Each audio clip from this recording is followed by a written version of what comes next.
सर्व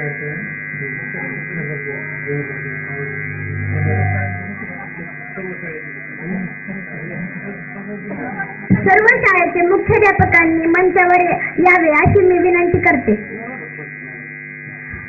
काळेबदन येथील सरपंच उपसरपंच सदस्य यांनी देखील मंचावर यावे. आयुष्यात येणाऱ्या संकटावर मात करण्यासाठी शक्ती देणे म्हणजे शिक्षण. स्वावलंबी व्यक्ती ठेवून ज्ञान साधना करणे म्हणजे शिक्षण. मुलींचा सर्वांगीण विकास म्हणजे शिक्षण. शिक्षण म्हणजे विकास. शाळेत मुलांवर चांगले संस्कार घडावेत. मुलांचे भविष्य उज्ज्वल व्हावे, त्याला कृतित्वाची किनारी मिळावी यासाठी माझ्या शाळेतील प्रत्येक शिक्षक धडपडत आहेत. शिक्षण हा माझा जन्मसिद्ध हक्क आहे आणि मी तो मिळवणारच. प्रत्येक मुल शाळेत आले पाहिजे ही जबाबदारी शिक्षक आणि समाजाने स्वीकारली आहे.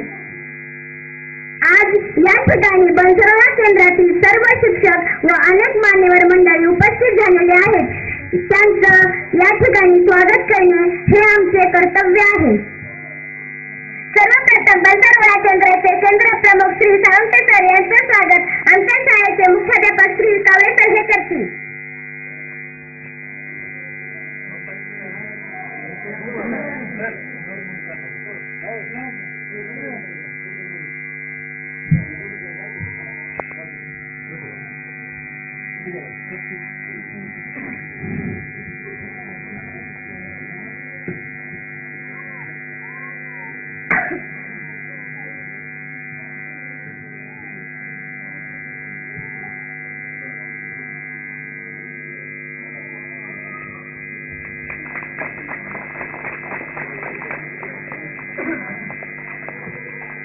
यानंतर कानडीबद्दल सावंत सर हे अध्यक्षाचे स्वागत करत आहेत.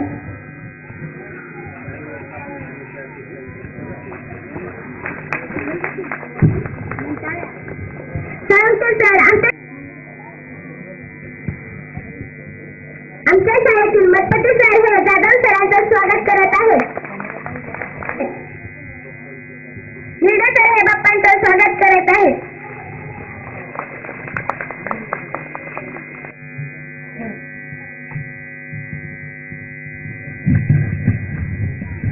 राऊत मॅडम या रुक्मिणी मॅडमचं स्वागत करत आहेत.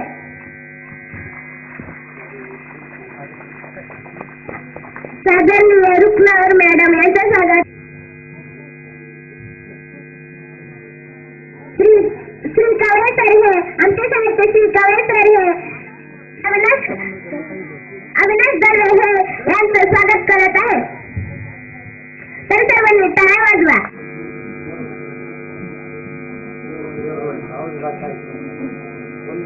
यानंतर जिल्हा परिषद शाळा आवसगाव येथील मुख्याध्यापक श्री देवरवाडे सर यांचं स्वागत श्री गागडे सर हे करतील.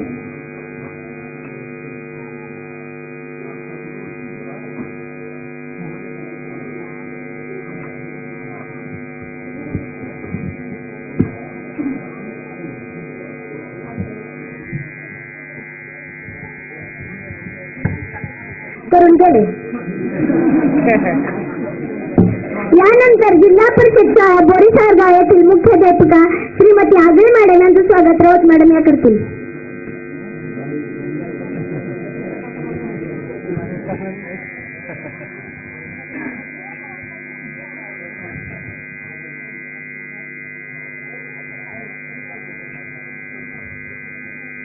आगळे मॅडम यांचं स्वागत श्री राऊत मॅडम या करत आहेत.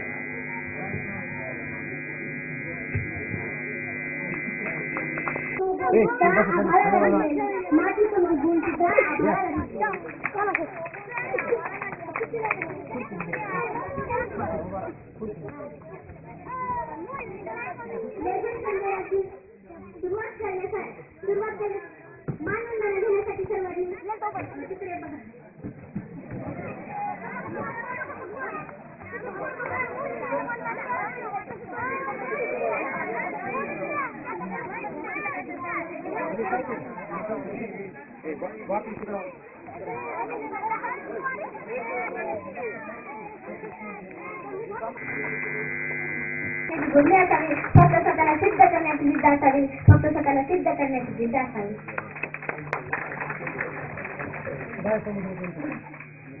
यानंतर पेंटर यांचं स्वागत आमच्या शाळेतील मुख्याध्यापक करतील. लवकर या.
या ठिकाणी जिल्हा परिषद प्राथमिक शाळा कानडी बदल येथून नवीन पथकातील मुलींनी आपल्याला या ठिकाणी मानवंदना दिलेली आहे. झळकायचं असेल तर तेज निर्माण करता आलं पाहिजे, चमकायचं असेल तर सूर्य बनता आलं पाहिजे. त्या पद्धतीनं अशा या कानडी बदल शाळेतील ज्या विद्यार्थिनी आहेत या विद्यार्थ्यांना आपल्या समोर एक त्यांच्या या संचलनाच्या माध्यमातून आपल्याला त्या या स्टेजवर झळकल्या आहेत. मी केंद्रप्रमुख साहेबांना अशी विनंती करते की या मुलींचा पुष्पगुच्छ देऊन त्यांचं स्वागत करावं. साळुंके सरला मी विनंती करते की त्यांनी या दोन्ही मुलींचं पुष्पगुच्छ देऊन स्वागत करावं. पहा, सावित्रीच्या लेखी तुम्ही अहिलेच्या रणरागिणी तुम्ही त्या अहिलेच्या रणरागिणी आहेत. रमाईच्या आधार तुम्ही जिजाऊच्या आदर्श माता तुम्ही. या जिजाऊच्या आदर्श मातांनी या आजच्या या रणरागिणी ज्या आहेत या रणरागिणी निर्माण केलेल्या आहेत आणि या रणरागिणींना आपल्या समोर आमची त्यांच्या डोक्या मोर्चाने न नाचता न करता न घाबरता त्यांना संचलन खूप छान केलेलं आहे. जोरात एकदा त्यांच्यासाठी टाळ्यांनी त्यांचं स्वागत करायचं आहे. साळुंके सर त्यांचं स्वागत करत आहे. तर असं त्यांना ते निर्माण करावं, झळकावं. मी आपल्या या शाळेतील जिल्हा परिषद शाळेतील गुरुजनाबद्दल असं म्हणू इच्छिते, माझ्या या 10 शाळांपैकी माझी ही एक दत्तक शाळा आहे. खरोखरच मला शाळेचा पूर्वीपासूनच अभिमान आहे. कोणतीही गोष्टी त्यांना सांगितली की बरोबर ते अंमलात आणतात. कारण की देवराडेकर पूर्वी आपली ही शाळा होती. पूर्वीची शाळा आणि आताची शाळा यामध्ये आपल्याला बदल दिसतोय की नाही? तर कारण की पहा अशी एक मराठी म्हण आहे पहा की हात फिरून तिचा लक्ष्मी फिरते. कारण पूर्वी शाळा कशी होती आणि आता शाळेचं स्वरूप कसं बदललेलं आहे. मी तुम्हाला मागच्या वेळेस एक घोड्याची गोष्ट सांगितली होती की मनाला गीत तुमच्यासमोर घेऊन येणार आहोत.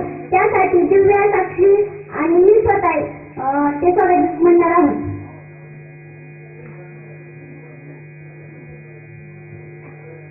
तुम्हा पाहता वाजळी धन्यला चला पाहुण्यांचे करू स्वागता.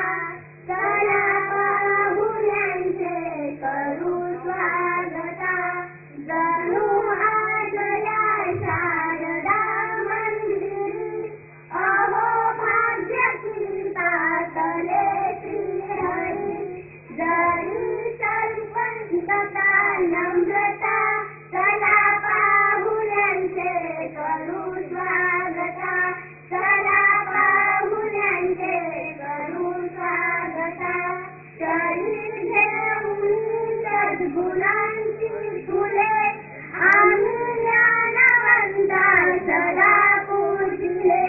मिळो आयुरोग्य अभ्यागता. चला पाहुण्यांचे करू स्वागता. चला पाहुण्यांचे करू स्वागता. कुणी शब्द गंगा इथे वाहिली, कुणी ज्ञान यज्ञे म्हणे अर्पणी. इथे अक्षरांना विरे सारथा. चला पाहुण्यांचे करू स्वागता. चला पाहुण्यांचे करू स्वागता. तुम्हा पाहता वाटली धन्यता. चला पाहुण्यांचे करू स्वागता. चला पाहुण्यांचे करू स्वागता. चला पाहुण्यांचे करू स्वागता. यानंतर सर्वप्रथम राष्ट्रगीत होईल. तर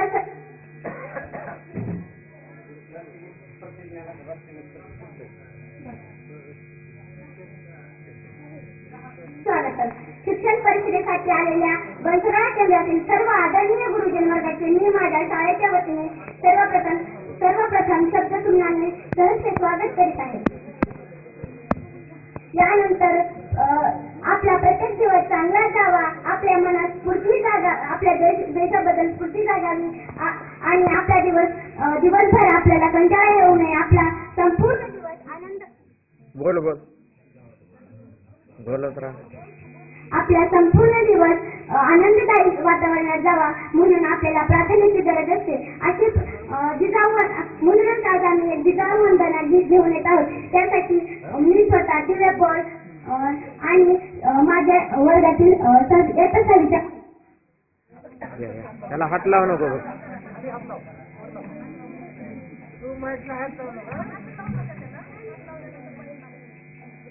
जिजामाऊली दे तुला वंदितो मी, जिजाऊच साक्षात वात्सल्य नामी. जिजामाऊली दे तुला वंदितो मी, तुझ्या पावलींना आम्ही सदाही, तुझ्या सावलींना कोणी नाही. नसेलात कोणी नसे रामस्वामी, नसेलात कोणी नसे रामस्वामी.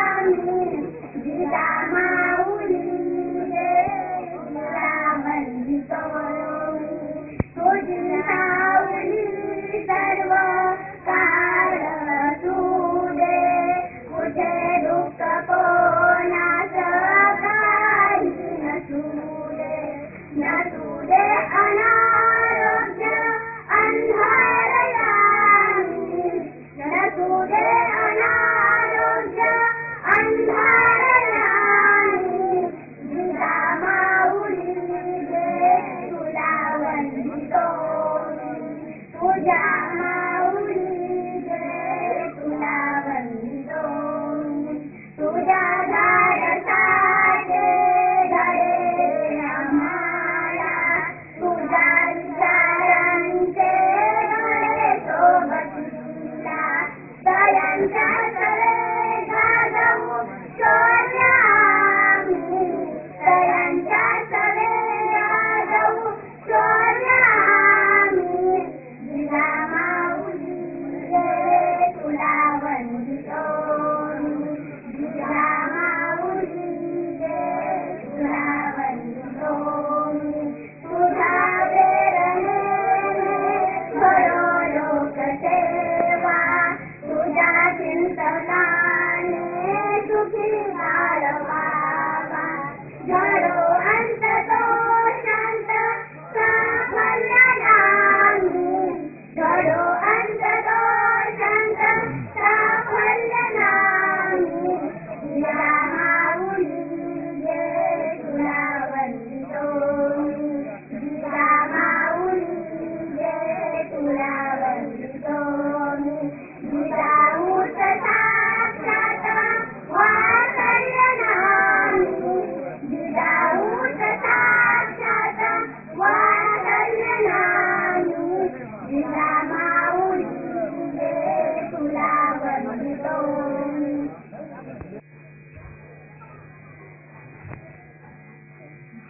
या गावचे सरपंच दळवे सर यांचंही मी शब्दसुमनानं स्वागत करते.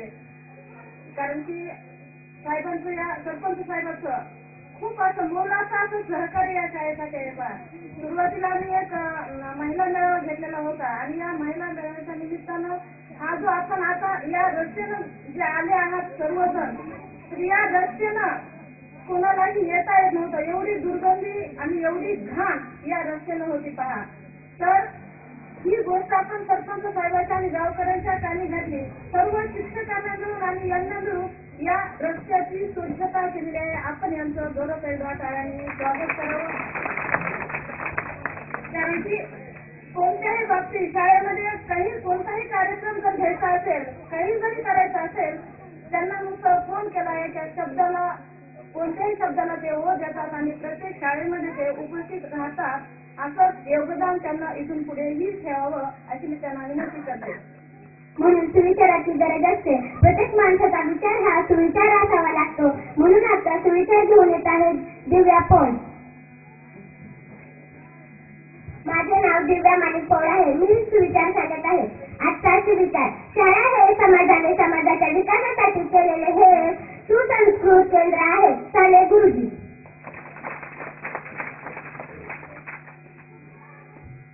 प्रत्येक दिवस हा इतिहास जमा झालेला आहे, परंतु त्याचे महत्व आता देखील शिल्लक राहते. म्हणून आपल्याला दिनविशेषाची गरज असते.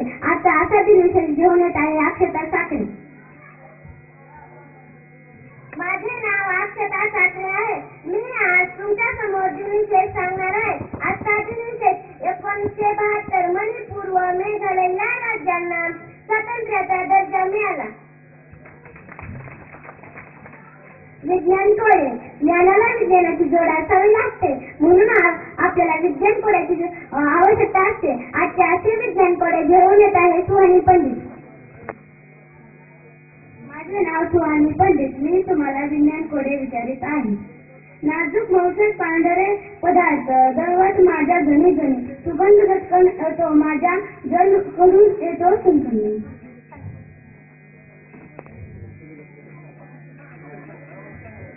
पूजा.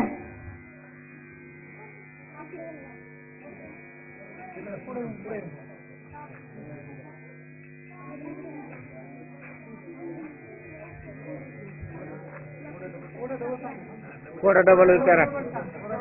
नाजूक मौसम पांढरे पदार्थ दळवते माझ्या घणी घणी, सुगंध गटकन येतो माझ्या जल घडून येता संपूर्ण.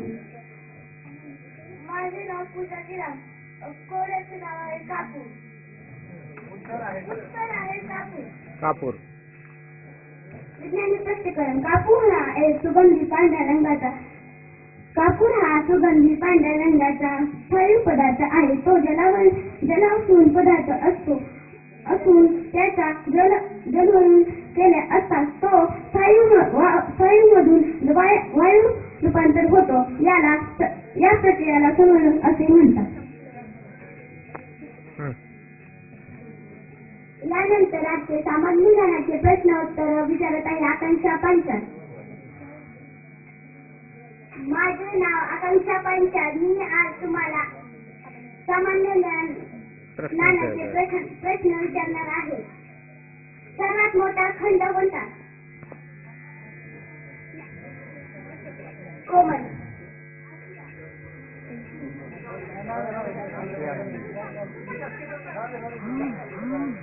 सांग पुढे येऊन सांग.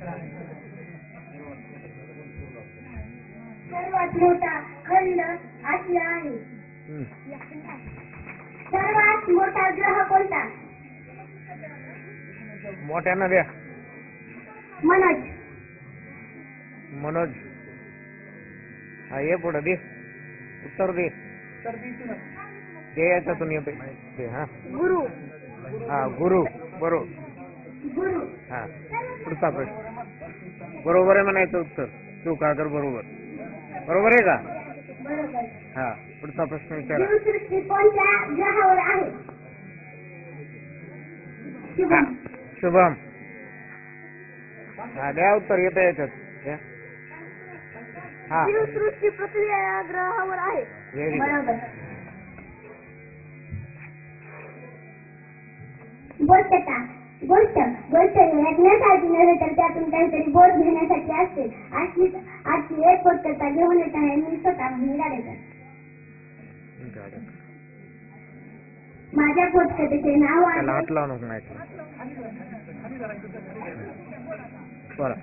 माझ्या गोष्टतेचे नाव आहे जादूची वनस्पती.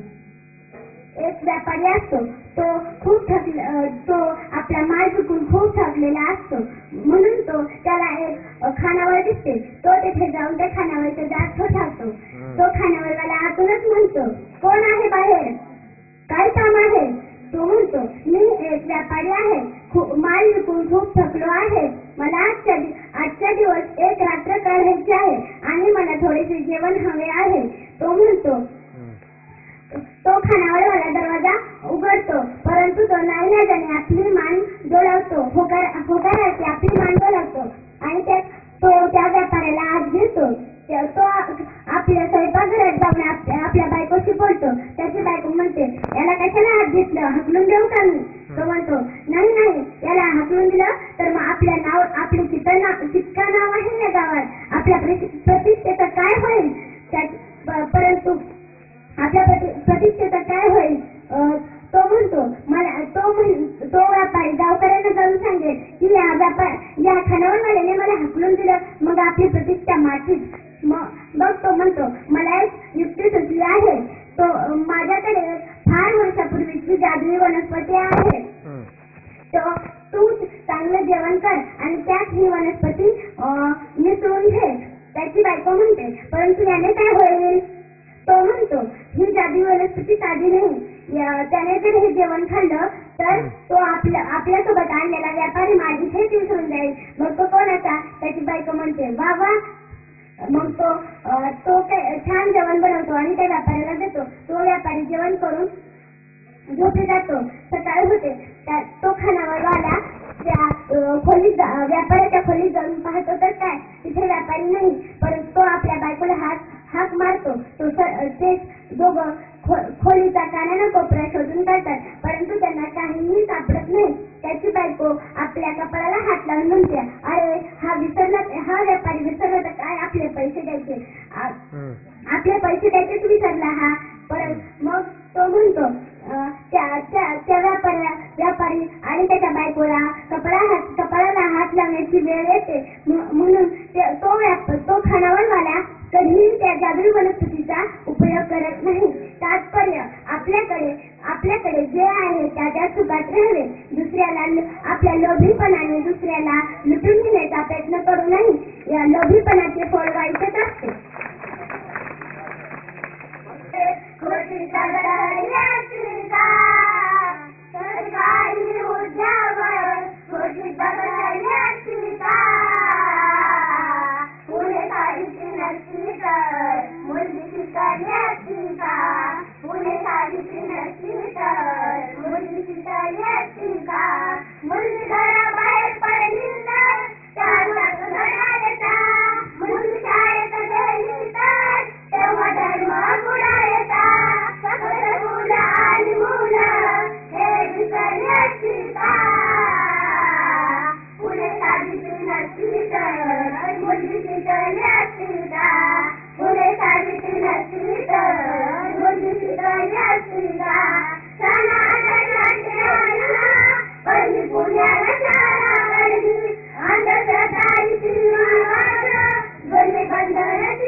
आम्ही राष्ट्रमाता राजमाता माझी जाऊ. नमस्कार. ज्ञानज्योती क्रांतीज्योती विद्याश्री सावित्री विद्याश्री देवता सावित्री. आम्ही शिवरायांना शत्रूंच्या स्त्रियांचा आदर करा म्हणून सांगितले. आम्ही शाळेतील सर्व मुला मुलींना एकमेकात भेदभाव करू नका असे सांगितले.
कोणत्याही ग्रंथापेक्षा पवित्र किंवा पवित्र व प्रभावशाली असतो. ती आपल्या अपत्यांना घडवण्याची कामगिरी करते. अशीच कामगिरी जिजाऊने केली. त्यांनी आपल्या ज्ञानाने बोधाने शिवरायांना पवित्र व प्रभावशाली केले आणि रयतेसाठी लढा. आपले स्वतःचे राज्य निर्माण करा, आपले स्वराज्य निर्माण करा असे सांगितले. त्या काळी मुघल बादशे आपल्या मावळ्यांच्या गरीब लेकींवर वाईट नजरा ठेवायचे, परंतु जिजाऊंनी शिवरायांना शत्रूंच्या स्त्रियांचा आदर करा म्हणून सांगितले. म्हणून त्या काळातील त्या स्त्रियांसाठी मला म्हणायचं वाटते, नका ठेवू वाईट नजरा महाराष्ट्राच्या लेकीवर, नका ठेवू वाईट नजरा महाराष्ट्राच्या लेकीवर. पेटून उठलाय महाराष्ट्र सारा महाराष्ट्राच्या एकीवर, पेटून उठलाय महाराष्ट्र सारा महाराष्ट्राच्या एकीवर. तर मित्रांनो, आज 350 वर्षानंतर देखील प्रत्येक राजकीय पक्ष छत्रपती शिवाजी महाराजांच्या नावावर निवडणुका लढून येत आहे. आज 350 वर्षानंतर प्रत्येक राजकीय पक्ष छत्रपती शिवाजी महाराजांच्या नावावर निवडणुका लढून येत आहे, परंतु त्या शिवरायांना घडवण्याची कामगिरी या जिजाऊने केली. अंधार होत चालला आता दिवा पाहिजे, अंधार होत चालला आता दिवा पाहिजे. या महाराष्ट्राला जिजाऊचा शिवा पाहिजे, परंतु त्या शुभाला घडवायला आधी जिजाऊ पाहिजे, परंतु त्या शुभाला घडवायला आधी जिजाऊ पाहिजे. एवढे मी माझी भाषण 3 जानेवारी 1831 हा सावित्रीबाई फुले यांचा जन्मदिवस. त्यांना लहानपणी लिहायला वाचायला येत नव्हते, परंतु ज्योतिबा फुले यांनी त्यांना लिहायला वाचायला गणित करायला शिकल्या. त्या हळूहळू लिहायला वाचायला गणित करायला शिकल्या. नंतर त्यांनी फिरती खेळाचा पाया रचला. त्यांनी 1848 ला पुण्यामध्ये पहिली शाळा काढली. त्या मुलीला त्या शाळेत त्या मुलीला स्वतः शिकत असत. त्या जेव्हा त्या घराबाहेर पडल्या आणि मुलीला शिकवण्यासाठी घराबाहेर पडल्या, ती लोक त्यांच्या अंगावर चिखल शेण गोळे हे टाकत, परंतु त्या घाबरल्या नाहीत. त्यांनी या संकटावर मात करून त्यांचं जे ध्येय होतं ते पूर्ण केलं. त्यांनी स्त्रियांना शिकवलं. त्यांनी अख्ख्या सर्व विद्यार्थ्यांना सांगितले, मुलांनो, कुणासोबत भेदभाव करू नका, जातीभेद करू नका, अंधश्रद्धेवर विश्वास ठेवू नका. त्यांनी शेतकऱ्यांच्या मुलांना दुपारी वेळ मिळत नव्हता, परंतु त्यांनी शेतकऱ्याच्या मुलांसाठी रात्रीची शाळा उघडली. अनाथ मुलांना बालआश्रम खोलून दिले. त्यावेळी आपल्या देशावर इंग्रजांची गुलामगिरी चालत होती, परंतु त्यांनीही या सावित्रीबाई फुलेंच्या या कार्याचे स्वागत केले. जे देशासाठी लढले ते अमर हुतात्मे झाले, सोडले सर्व घरदार त्या दिला सुखी संसार. एवढे बोलून मी माझे भाषण संपवते. जय हिंद, जय महाराष्ट्र. सावळे सर आणि सर्व शिक्षकांनी मंचावर स्थानापन्न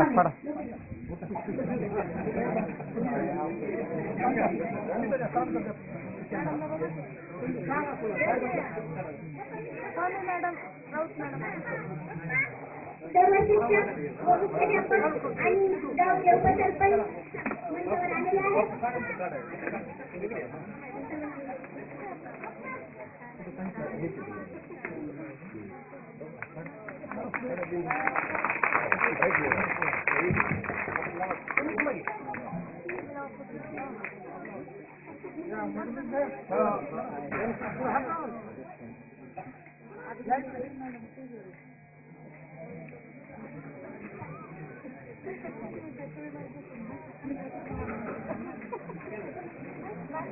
त्यांच्या प्रतिमेस या ठिकाणी पुष्पहार अर्पण करतील.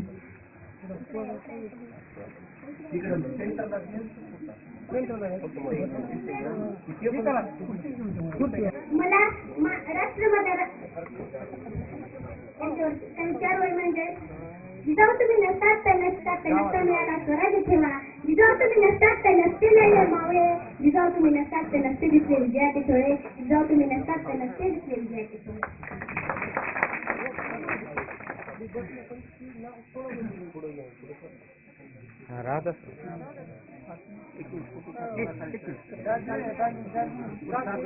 यायले नाव यायले नाव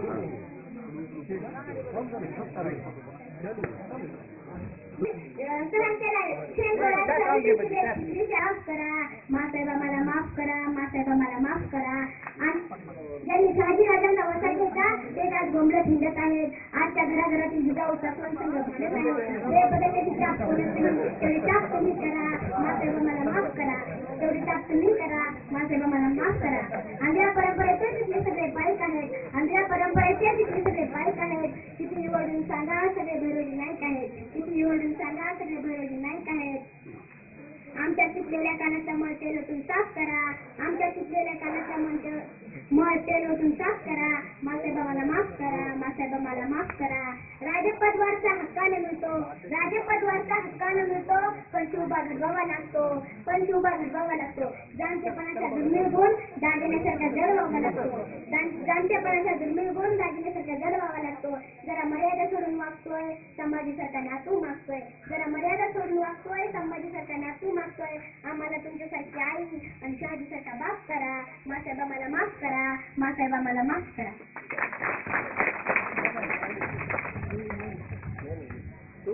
जातीभेद नकोय आम्हाला. जातीभेद नकोय आम्हाला. धर्म माणुसकी एक. जातीभेद नकोय आम्हाला. धर्म माणुसकी एक. मी सावित्रीची लेख मी सावित्रीची लेख.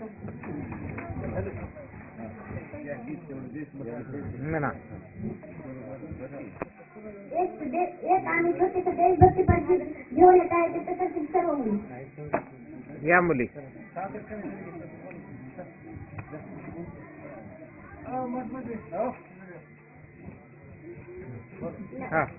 नफरत करना नहीं किसी से प्यार सभी से करना ही. नफरत करना नहीं किसी से प्यार सभी से करना ही. तूफान तो आते रहते हैं इनसे भी क्या डरना जी. तूफान तो आते रहते हैं इनसे भी क्या डरना जी. हिम्मत करने वालों को मिलती मदद सब लोगों की. सत्कर्मों की तुलता से जीवन में रंग भरना जी. तूफान तो आते रहते हैं इनसे भी क्या डरना जी. तूफान तो आते रहते हैं इनसे भी क्या डरना जी. हार जीत का खेल है जीवन खेल समझ कर खेलो. जो भी मिलता हाथ बढ़ाकर खुशी खुशी से तुम ले लो. जब तक जियो हंस कर जियो. ओ जब तक जियो हंस कर जियो. एक दिन सबको जाना जी. तूफान तो आते रहते हैं इनसे भी क्या डरना जी. तूफान तो आते रहते हैं इनसे भी क्या डरना जी. धूप बचाओ जीवन का हिस्सा. कभी अंधेरा कभी उजाला. रात हो चाहे जितनी लंबी उसका भी है अंत सवेरा. समय एक सा कभी न रहता. ओ समय एक सा कभी न रहता. थोड़ा धीरज धरना जी. तूफान तो आते रहते हैं इनसे भी क्या डरना जी. तूफान तो आते रहते हैं इनसे भी क्या डरना जी. अभिमान के कारण देखो कितनी महामारी. सबको सच्ची राह दिखाना अपनी जिम्मेदारी है. आत्मज्ञान के दीप जलाकर हो. आत्मज्ञान के दीप जलाकर दूर अंधेरा करना जी. तूफान तो आते रहते हैं इनसे भी क्या डरना जी. तूफान तो आते रहते हैं इनसे भी क्या डरना जी. नमसे भी क्या डरना जी. या शाळेतल्या चिमुकल्यांनी या ठिकाणी आपण आल्यापासून ज्या प्रत्येक गोष्टी बघतो. विद्यार्थ्यांची शिस्त असेल, त्यांचे कलागुण असतील आणि त्यांचं एकूणच वागणं, त्यांच्यातला कॉन्फिडन्स सगळ्यात महत्वाचा एक जो मला विषय वाटला तो अगदी अस्खलित पद्धतीनं विद्यार्थ्यांनी केलेलं या ठिकाणचं संचलन. आणि त्यांनी एकूण सगळा जो परिपाठ केला त्याच्यातून आपल्याला त्यांच्या अंगामध्ये किती कलागुण आहेत, त्यांच्यामध्ये किती कॉन्फिडन्स आहे हे आपल्याला सगळ्यांना लक्षात आलं. आणि हा सगळा कॉन्फिडन्स आपल्या समोर ज्यांनी आणला याच्यासाठी ज्यांनी कार्य केलं, या शाळेचे मुख्याध्यापक असतील, त्यांचा सर्व स्टाफ, या सगळ्यांचं खरं म्हणजे मनापासून आपल्या सगळ्यांच्या वतीनं मी एक प्रतिनिधी या नात्यानं यांचं कौतुक करतो. आणि परत पुन्हा एकदा आजच्या आपल्या विषयाकडे वळतो. तर आजचा विषय आहे अपूर्व विज्ञान मेळावा. काय संकल्पना आहे बरं याची? अपूर्व विज्ञान मेळावा. आपण याच्या अगोदर विज्ञान मेळावे ऐकले, त्याच्यानंतर आपण विज्ञानाचे संमेलन बघितले, परंतु अपूर्व विज्ञान याच्यात काय, याच्यात थोडंसं वेगळेपण आहे, त्याच्या संदर्भात आपण चर्चा करूया. तर सर्वप्रथम हा अपूर्व विज्ञान मेळावा कुठून आला? यावर्षी आपण बघतोय सगळं काही जे आपलं शिक्षण क्षेत्र ज्याच्या भोवती फिरतंय ते म्हणजे PSM आणि आपला जो GR आहे 22 जून 2015चा, याच्या भोवती आपण सगळेजण फिरतोय. या सगळ्या गोष्टीचं कारण असं की विद्यार्थ्यांमध्ये आपल्याला कॉन्फिडन्स निर्माण करायचा आहे, विद्यार्थ्यांना आपल्याला सगळ्यांना प्रगत करायचं. त्या बेसिक गोष्टी आहेत ज्या की किमान विद्यार्थ्यांना आल्या पाहिजेत. आपण जर त्याच्यातलं बघितलं त्या किमान जे काही अपेक्षित संपादन पातळी आपण याच्या अगोदर म्हणत होतो, त्या सगळ्या अपेक्षित क्षमता त्या विद्यार्थ्यांना आल्या पाहिजेत आणि त्याच्यासाठी जे सगळे उपक्रम आहेत हे या PSM मध्ये समाविष्ट केलेले आहेत. मग यांनी काय केलंय की या PSM मध्ये नंदकुमार साहेबांनी असं सांगितलं, त्याच्यात अशी भूमिका मांडली की आपण जास्त सुरुवातीला जो फोकस केला तो आपण मराठी आणि गणित या विषयावरती केला. साहेबांचं म्हणणं असं सगळेच विषय महत्वाचे, प्रत्येक विषयाचं एक वेगळेपण आहे. आपण कुठल्याच विषयाला फार महत्वाचा विषय अगदी आता मधल्या कालावधीमध्ये झालं की इंग्रजीला फार प्राधान्य, तर असं त्यांचं म्हणणं आहे किंवा आपला सगळ्यांचा सूर तसाच आहे की कुठलाच एक विषय महत्वाचा नसतो. विद्यार्थ्याचा जर व्यक्तिमत्वाचा आपल्याला विकास करायचा असेल किंवा आजच्या स्पर्धेत जगायचं असेल तर आपल्याला सगळ्या विषयाचा समान पातळीवरती आपल्याला त्याचा विकास करावा लागेल. आता आपण सगळेजण मराठीसाठी गणितासाठी काम करतोय, आपण सगळेजण इंग्रजीसाठी काम करतोय. मग साहेबांना असं वाटलं की विज्ञान विषय थोडासा मागे पडतोय. जर आपण बारकाईने विचार केला, विज्ञान हा विषय खरं म्हणजे जगण्याचं शास्त्र आहे. आपण माणूस उठल्यापासून निसर्गाचा विचार करतो, आपल्या सगळ्या राहण सहण, आपल्या सगळ्या पद्धती, त्या सगळ्या गोष्टींमध्ये आपल्याला विज्ञान आहे. आणि मग विद्यार्थ्यांना विज्ञान कळालं पाहिजे, विद्यार्थ्यांच्या ते प्रत्यक्ष जीवनामध्ये आलं पाहिजे, असा याच्या पाठीमागचा बघण्याचा उद्देश आहे. आता आपण एखाद्या लेकरांना सांगितलं की तू चॉकलेट खाऊ नको, आपण बऱ्याच वेळेला सांगत असतो, तुम्ही सगळेजण सांगत असतो, हा सगळ्यांचा अनुभव असेल आहे ना. चॉकलेट खाऊ नको म्हटल्यावरती ऐकतं का? नाही ऐकत, तेवढ्यावरती नाही ऐकणार. पण ज्या वेळेला ते विज्ञानाच्या माध्यमातून अन्न घटक शिकेल आणि त्याला जेव्हा लक्षात येईल की आपल्याला चॉकलेटमध्ये काय असतं, आपल्या शरीराला काय लागतंय, आणि मग त्याचा जर सगळ्यांनी विचार केला तर विद्यार्थ्याला बरोबर पटेल आणि तो विद्यार्थी सांगेल की आपल्याला जर संतुलित आहार म्हटलं तर आपल्याला अन्नघटक काय काय पाहिजे, त्याच्यामध्ये सगळ्यात अगोदर कर्बोदके पाहिजेत. कर्बोदकांचा जर विचार केला तर कर्बोदकामध्ये आपल्याला काय मिळतं, त्याच्यामध्ये 3 गोष्टी आपल्याला मिळत असतात कर्बोदकामधून. त्याच्याची पहिली गोष्ट आहे पिष्टमय पदार्थ. आपण बऱ्याच वेळेला गफलत करतो की पिष्टमय पदार्थांनाच आपण कार्बोहायड्रेट्स म्हणतो, पण पिष्टमय कार्बोहायड्रेट्स मधला एक घटक पिष्टमय पदार्थ, त्याच्यात दुसरा जो घटक आहे तो आहे शर्करा आणि तिसरा घटक आहे तो तंतुमय पदार्थ. आणि या 3 गोष्टींना मिळून आपण कर्बोदके असं एकत्रितपणे म्हणत असतो. मग कर्बोदकांची शरीराला काय गरज आहे? जेव्हा विद्यार्थ्यांना शिकवण्याचा माझा अनुभव किंवा तुमचा सगळ्यांचा अनुभव असेल, जर विद्यार्थ्यांना आपण सांगितलं की आपल्या शरीराला कर्बोदकांची गरज आहे. कर्बोदक काय करतात? आपल्याला ऊर्जा मिळवून देतात. आता आपल्याला सगळी कामं करावी लागतात. आता आपण जे कामं करत असतो आपल्यामधला जो मूलभूत एक घटक आहे तो आहे पेशी. आपण कामं करत असतो म्हणजे प्रत्येक पेशी आपल्या शरीरातली कार्यरत असते. अगदी ती हार्टची पेशी असेल, ती सायनस ह्याची पेशी असेल, त्याच्यानंतर कनेक्टिव्ह टिश्यूची पेशी असेल, चेता पेशी असेल, प्रत्येक पेशी ती कार्य करत असते. आणि मग प्रत्येक पेशीला कार्य करण्यासाठी जी ऊर्जा लागते ती ऊर्जा मिळवून देण्याचं कार्य ही कर्बोदकं करतात.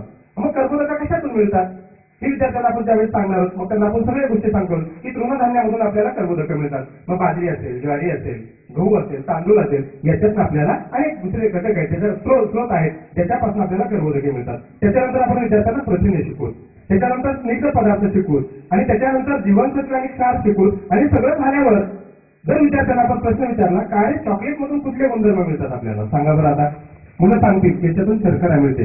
आपल्याला शर्करेची गरज आहे का? आपल्याला जेवढ्या शरीराला पाहिजे त्याच्यापेक्षा जास्तीच्या शर्करा आपल्याला कार्बोहायड्रेट्स मधून मिळतात, आपल्याला फळांमधून मिळतात. मग जर आपण चॉकलेट मधून जर अतिरिक्त शर्करा आपल्या शरीरात गेली तर त्याचे निश्चित दोष आहेत किंवा त्याचे दुष्परिणाम आपल्या शरीरावरती होतात. त्याच्यानंतर दातांचं आपण आरोग्य, जे की आपण आपला आरोग्य हा 3री चौथीच्या दरम्यान विज्ञानाचा पाठ आहे. मग चॉकलेटचे आपल्याला काय फायदे होतात विद्यार्थी, मग त्याचे सांगतील विद्यार्थी, त्याला काय फायदे पण सांगतील, ते आपण फायदे पण घेऊयात. त्याच्यानंतर ते आपल्याला त्याच्यातले दुष्परिणाम सांगतील. सगळ्यात मोठा दुष्परिणाम काय की त्याच्यामुळं ते दातांच्या साधनेमध्ये जर चॉकलेट जाऊन बसलं तर ते सहजासहजी निघत नाही. काही मागत बसलेली मुलं, तुम्ही चॉकलेट खातात सगळेजण? खातात का? आवडतं सगळ्यांना? चॉकलेट हा सगळ्यांचा आवडीचा पदार्थ आहे. चॉकलेट खाल्ला की आपण ब्रश करतो का रे? लगेच नाहीच करत. मग चॉकलेट खाल्ल्याच्या नंतर चॉकलेट चिकट असतो, तो पदार्थ आपल्या दातांच्या आतमध्ये जाऊन बसतो आणि मग तसंच जर संध्याकाळी आपण झोपलो तर याचं विघटन व्हायला सुरुवात होतं. त्याच्यातले जे जंतू असतात आपल्या दातात आणि मग जंतूंची निर्मिती, मग दात ठोकायला लागतात. आता तुम्ही चॉकलेट खाणार का? असं सगळ्या गोष्टी सांगितल्यावर जर विद्यार्थ्यांना प्रश्न विचारला, त्यांना त्याचे दुष्परिणाम सांगितले तर विद्यार्थ्यांचं उत्तर तुम्ही खाणार का चॉकलेट? मग दात किडले तरी बघा हा, तुम्हाला जे दात मिळालेत ना हे दोनदा आलेत, बरोबर आहे. एकदा बालपणी एकदा आले होते, पहिले काय दुसरीला दात सगळ्यांचे पडून गेले. आता जे आलेत ना हे आपल्याला शेवटपर्यंत घेऊन जायचंय. आपल्यासोबत ते राहणार आहेत आणि आपल्यासोबत ते जाणार आहेत. ज्याला असं वाटतं मला चांगलं जगायचंय, मला खूप दिवस जगायचंय, त्याचं सगळ्यात महत्वाचं काय चांगलं पाहिजे? दात चांगले पाहिजेत. दात नसलेल्या म्हाताऱ्या माणसाचं जीवन तुम्ही बघितलं असेल, आहे की नाही? त्यांना व्यवस्थित खाता येतं का? मग तुम्हाला जर दात सोबत ठेवायचे असतील तर तुम्हाला काय करावं लागेल? चॉकलेट खावं लागेल का नाही खाणार? ब्रश किती वेळेला करणार? 2 वेळेला, आहे की नाही? म्हणजे त्यांना जेव्हा आपण या सगळ्या गोष्टी सांगू मग लक्षात येतं की विद्यार्थ्यांना त्या सवयी मोडतात. आणि साहेबांचा उद्देश असा आहे, नंदकुमार साहेबांचा, की विज्ञानाच्या माध्यमातून आपल्याला विद्यार्थ्यांची जीवन पद्धती बदलायची आहे. विज्ञानाच्या ज्या बाबी आपण त्यांना स्पष्ट करून सांगतोय त्या विद्यार्थ्यांनी त्याच्यावरती विचार केला पाहिजे, मननाने चिंतन केलं पाहिजे आणि विद्यार्थ्यांनी अनेक जिज्ञासापूर्वक प्रश्न विचारले पाहिजेत. मला असं वाटतं विज्ञानाचे गुरुजी आणि सामाजिक शास्त्राचे जे गुरुजी आहेत त्यांना विद्यार्थ्यांनी अगदी प्रश्नाला भांडवून सोडलं पाहिजे. हे कसं, ते असं का, ते तसं का? याचा उद्देश काय की याच्यामुळे आपल्याला विद्यार्थ्यांची जिज्ञासा वृत्ती ही जागृत होत असते. बघा, बऱ्याच वेळेला पालक राजाला सुद्धा तुम्हाला सगळ्यांना अनुभव आलेला असेल. तुम्ही घरी सगळेजण ड्युटी करून थकून जातात आणि जेव्हा मुलं येतात तेव्हा मुलांचे अनेक प्रश्न असतात आणि मग आपण कधी उत्तरं देतो, कधी त्यांना अगदी चिडून सांगतो, जाऊ दे बाबा तुझं रोज आलं की काय. पण आपण जर त्याचा विचार केला, विद्यार्थ्यांनी जर प्रश्न विचारले याचा अर्थ ते विद्यार्थी विचार करायला लागले. एक साधं विचाराचं सूत्र काय असेल तर विद्यार्थ्यांनी विचारलेला प्रश्न.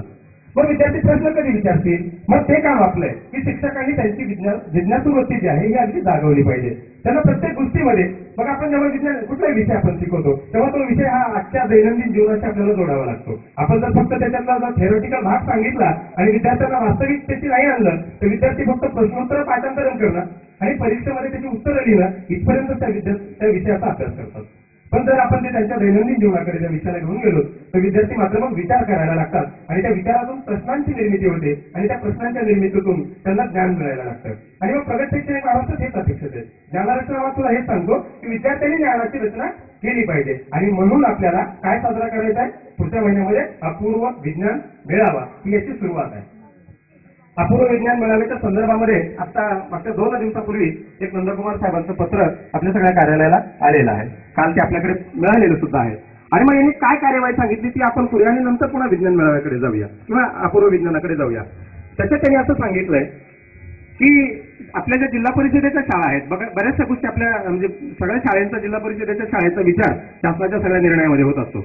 आता आपल्याकडे जर केंद्रामध्ये माध्यमिकच्या शाळा जर विचारल्या तर मला वाटतं किमान कितीच आहेत माध्यमिकच्या शाळा? आपल्या 4-5 शाळा असतील. याच्यापैकी कार्य आपल्या केंद्रात 4, ठीक आहे. याच्यापैकी किती शाळेमध्ये सर प्रयोगशाळा उपलब्ध आहे? प्लीज जर हात करून वरती सांगाल. मला महाराष्ट्र विद्यालयात आहे, मी त्याचा विद्यार्थी त्यामुळे मला माहिती आहे. बाकी कुठे आहे का की नाही? आहे. बरं. तर याचा उद्देश असा आहे की फक्त माध्यमिक स्तरावरच्या ज्या काही संस्था असतील, संस्थेच्या शाळा, जिल्हा परिषदेच्या सगळ्या ठिकाणी असेलच असं काही नाहीये प्रयोगशाळा. आणि मग प्रयोगशाळेमध्ये विद्यार्थ्यांना प्रयोगाची आवड लागते. मला फार अभिमान वाटतो माझ्या गुरुजींचा.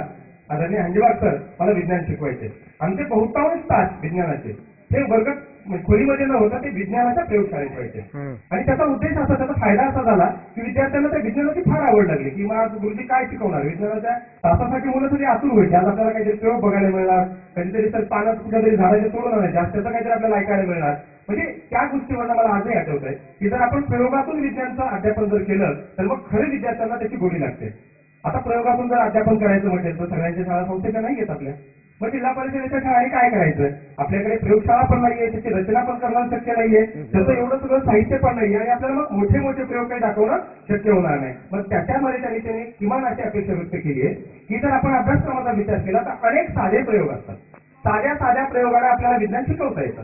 मोठे प्रयोग नाहीच करता येणार आपल्याला. जिथं 8वीपर्यंत मोठे प्रयोग जर करायचे असेल तर त्यांनी सांगितलं तुम्ही लगतच्या कुठल्या तरी विज्ञानाच्या प्रयोगशाळेमध्ये जाऊन ते दाखवा. परंतु साधे प्रयोग मात्र आपल्याला आपल्या शाळेमध्ये करता येतील. लगतच्या शाळेत, लगतच्या शाळेमध्ये असे अनेक प्रयोग आपल्याला करता येतील. मग त्यांनी सांगितलंय की अशा अनेक प्रयोगांची रचना आणि मांडणी ही शिक्षकांनी करायची आहे. आता काही आपल्याला मांडणी करताना काही अडचण वाटली, त्याच्यामध्ये काही आपल्याला अडचणी आल्या, जे कोणी लगतच्या शाळेमध्ये जे कोणी विज्ञानाचे शिक्षक आहेत, आता आपण बहुतांश सगळेजण हे SSC BEd वरचे आहोत. आपलं काही विज्ञानमध्ये किंवा BSc MSc आणि त्याच्यामध्ये शिक्षण झालेलं नाहीये, त्याच्यामुळे आपल्याला बऱ्याच वेळेला त्याचं सेटअप करताना अडचण येऊ शकतात. मग अशा वेळेला आपण काय करायचं? जे कोणी आपल्या लगतचे शिक्षक असतील त्यांचं सहाय्य घ्यायचं आणि त्या प्रयोगांची मांडणी करायची. मग काही प्रयोगांची मांडणी कधी करायची? आता त्याच्यासाठी त्यांनी केंद्र संमेलनामध्ये जानेवारीच्या केंद्र संमेलनामध्ये हा विषय मांडलाय आणि त्यांनी सांगितलंय शाळा पातळीवरती 31 जानेवारीला आपल्याला हा अपूर्व विज्ञान मेळाव्याच्या साहित्याची तुम्ही तयारी करायची. याच्या संदर्भात एक 24 तारखेला 24 जानेवारीला एक प्रशिक्षण होणार आहे. त्याच्यामध्ये केंद्रातले काही सर असतील, आपले साहेब असतील, केंद्र प्रमुख साहेब, यांना ते माहिती देतील. त्यांनी ती माहिती आपल्याला शाळेपर्यंत पोहोचवायची आणि त्याच्यानंतर ती माहिती आणि परत सगळं काही माहितीवरच नाही अवलंबून असतात. आपल्याला आपल्या पुस्तकामध्ये कुठल्या रचना करता येतात आणि त्याच्या संदर्भामध्ये आपण विचार मंथन करून त्या प्रयोगाची मांडणी करायची. आणि आपल्याला सगळ्यांना माहिती आहे की पुढचं जे केंद्र संमेलन आहे या विषयावरती एकूण 2 केंद्र संमेलन आहेत, एक जानेवारीचं आणि दुसरं फेब्रुवारीचं. फेब्रुवारीच्या केंद्र संमेलनाचा विषय सुद्धा हाच आहे, अपूर्व विज्ञान मेळावा. आणि जो काही विज्ञान दिवस आहे 28 फेब्रुवारी या दिवशी हे 31 जानेवारीला पण आहे आणि 28 फेब्रुवारीला पण आपल्याला मोठ्या प्रमाणामध्ये हा विज्ञान मेळावा आपल्याला सगळ्या शाळेमध्ये घ्यायचा आहे. आता आपण 31 जानेवारीला आणि 28 फेब्रुवारीला काय करणार आहोत? 31 जानेवारीला आपल्याला सगळं साहित्याची मांडणी करायची, सगळे प्रयोग सेटअप करायचे आणि 28 जो फेब्रुवारी आहे, जो विज्ञान दिवस आहे, या दिवशी आपल्याला त्या विद्यार्थ्यांना सगळे प्रयोग हाताळायला द्यायचे. जे आपण त्यांना सांगितलं ते त्यांनी करून बघावं, त्यांनी ते अनुभवावं, त्यांना आलेल्या अडचणी असतील. म्हणजे तो दिवस हा सगळा विज्ञानमय अशा वातावरणामध्ये आपल्याला तो साजरा करायचा आहे आणि याची पूर्वतयारी करण्यासाठीच आजचं केंद्र संमेलन आहे. मग आता याच्यामध्ये आपण कुठल्या कुठल्या प्रयोगांची मांडणी करू शकतो? आता बरेच जण येतात जे शिकवणारे शिक्षक असतील विज्ञानचे 5 ते 7 ला असतील, 1 ते 4 ला विज्ञान विषय जिथं कुठं आहेत, जे घटक येत असतील त्याच्या अनुषंगानं अशा आपण काय काय प्रयोगाची रचना करू शकतो याच्या संदर्भामध्ये एक मी 10-12 प्रयोगांची या ठिकाणी आपली चर्चा आपल्या समोर मी करतो आणि ह्या प्रयोगांची आपल्याला आपल्या शाळेमध्ये रचना करता येईल. विद्यार्थ्यांना एकदल कोणते आणि द्विदल कोणते त्याचं वर्गीकरण त्यांना असं सांगितलं विद्यार्थी ते फार आवडीन आणि फार सहज केलं करतील. अगदी साधा सोपा प्रयोग. दुसरा प्रयोग, आपले शरीर, मला वाटतं बऱ्याच शाळेमध्ये प्रतिकृती मिळालेल्या आहेत आपल्याला. मग त्या प्रतिकृती आलेल्या आहेत, त्या प्रतिकृतीमधून विद्यार्थ्यांना जे काही प्राथमिक विद्यार्थी 1 ते 4 त्यांना बाह्य शरीराची माहिती द्यायची की बाह्य शरीराचे अवयव कोणते. आपल्याला सगळ्यांना माहिती आहे शरीराच्या अवयवांना पण दुसरे एक नाव आहे इंद्रिय. मग आपले इंद्रिय, बाह्य इंद्रिय कोणते आणि आंतर इंद्रिय कोणते. आपण त्या साध्या प्रतिकृतीहून काय जे आपण ते विद्यार्थ्यांना दाखवू शकतो किंवा आपण सुद्धा आपल्या शरीराचा उपयोग करून विद्यार्थ्यांच्या करून हात, पाय, नाक म्हणजे बाकीचे बाह्य इंद्रिय तुम्हाला सगळ्यांना माहिती ते आपण दाखवू शकतो. 6 ते 7च्या स्तरावरती याच्या पुढच्या गोष्टी आहेत, त्याच्यात त्यांच्या आंतर इंद्रियांचा समावेश आहे. आता मला बाहेरच्या गोष्टी आपण सहज दाखवू शकतो. मला एका मुलाला प्रश्न केला, तर आम्हाला हृदय बघायचं आहे, हृदय कसं दाखवता येईल. आता आपल्याला याच्यासाठी आपल्याला काय गोष्टी करता येतील बघा. हृदय दाखवायचंय आपल्याला एकूण स्तरावरती इंद्रिय संस्थांचा अभ्यास करायचा. बाह्य इंद्रिय आपण प्राथमिकला शिकवली, आता आपल्याला उच्च प्राथमिकला इंद्रिय संस्था शिकवायच्या. आपल्या कोणत्या इंद्रिय संस्था आपल्या सिलेबसमध्ये आहेत? पहिली इंद्रिय संस्था आहे श्वसन संस्था, दुसरी आहे पचन संस्था, तिसरी आहे रक्ताभिसरण संस्था, चौथी आहे चेता संस्था, 5वी आहे उत्सर्जन संस्था, 6वी ज्या इथल्या स्तरावर आहे पुनरुत्पादन संस्था. एकूण 6 संस्था. आपल्याला एकूण 4 संस्थेचा अभ्यास करायचा आहे. मग आता आपल्याला श्वसन संस्था विद्यार्थ्यांना लंग्स दाखवायचे, फुफ्फुस दाखवायचे, श्वासनलिका दाखवायची, नाक दाखवायचे आणि श्वासपटल हे त्याचे मुख्य अवयव. मग आता विद्यार्थ्यांना कसं दाखवता येईल? आपल्याकडे जर हे असतील जे मॉडेल्स आहेत आलेले, हे मॉडेल्स असतील त्या पद्धतीनं, नसेल तर आपण एक सेकंड वेळ झाली पाहिजे. साखरे आणि केंद्रांतर्गत आलेल्या शाळेचे सर्व शिक्षक आणि शिक्षिका चालेल त्यांचं या कांडीचा एक नागरिक म्हणून मी त्यांच्या या ठिकाणी जिल्हा परिषद शाळेमध्ये कार्यक्रमामध्ये सहर्ष स्वागत करतो. खरं म्हणजे शाळा, आमची शाळा, माझी शाळा माझा गाव या उक्तीप्रमाणे या शाळेला एक चांगली शालेय व्यवस्थापन समिती आहे. शाळेला वेळोवेळी लक्ष देते आणि शाळेचे शिक्षक सुद्धा फार चांगले आहेत की बाहेरून दिसतंय हे भौतिक संसाधने दिसतात, त्याचप्रमाणे अंतरण सुद्धा ह्या शाळेचं फार चांगलं आहे. आमची शाळा आम्ही देतो त्या शाळेचा गावचा नागरिक म्हणून की आमची शाळा आयुष्याकडे वाटचाल करण्यास आता काही वेळ लागणार नाही असं मी या शाळेच्या वतीने गावच्या वतीने सांगू शकतो. कारण म्हणजे सगळे उपक्रम शाळेत चालतात. एक शालेय उपक्रम म्हणून रोज चांगला परिपाठ होतो. त्याचबरोबर विद्यार्थ्याचं स्किल डेव्हलपमेंट मध्ये सुद्धा विद्यार्थ्यांनी चांगल्या टेजवर बोलता आला पाहिजे. आमच्या गावच्या शाळेतून, आमच्या प्राथमिक शाळेतून सुद्धा तालुका लेवलवर सुद्धा 1031 या ठिकाणी गुरुगिरे नावाच्या विद्यार्थ्यांनी आणलेले. त्याच्यामुळं शाळेविषयी आणि शिक्षक ई लर्निंगचं सुद्धा आमच्या इकडे एका क्षेत्र 1 वर्षापूर्वी उद्घाटन झालेलं आहे आणि अद्यावत असं ई लर्निंगचा हा हॉल विद्यार्थ्यांसाठी एक मार्गदर्शन प्रेरणादायी असा ठरत आहे. त्यामुळे त्या शाळेची प्रगती चांगली होत आहे आणि केंद्रातले सुद्धा आजचे शाळेचं आणि सगळं लक्ष आहे या शाळेवर. नेहमी पेपरला बातम्या वगैरे असं मी या ठिकाणी शाळेच्या गावचं आहे म्हणून वतीनं या शिक्षकाचं मनापासून स्वागत करतो.